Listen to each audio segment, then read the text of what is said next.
Hello out there to you. In this video, we're going to think about market efficiency. And so we've got a market for, looks like cell phones.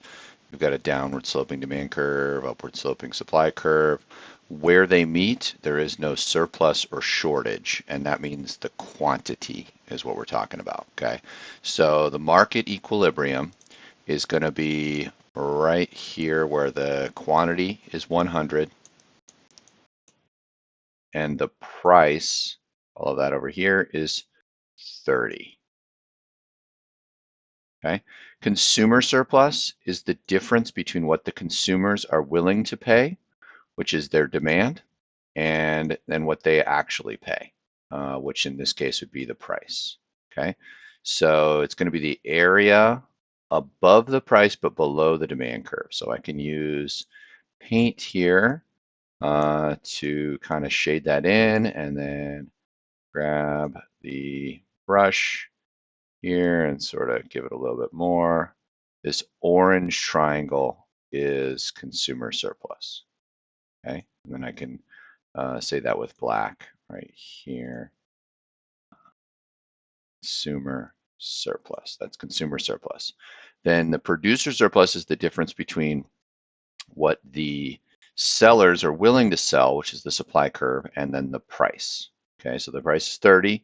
They're willing to sell at a low of 15 and then increasing as their marginal costs rise. And so we'll shade that here in green. And that's about what I get there. And got that. Okay, that green right there, that is the producer surplus. Okay. And we labeled it. Good. Okay. And then can calculate the total surplus. So total surplus is going to be consumer surplus plus producer surplus. You could calculate those triangles separately, but we're going to actually shortcut that because adding two triangles together makes just one big triangle.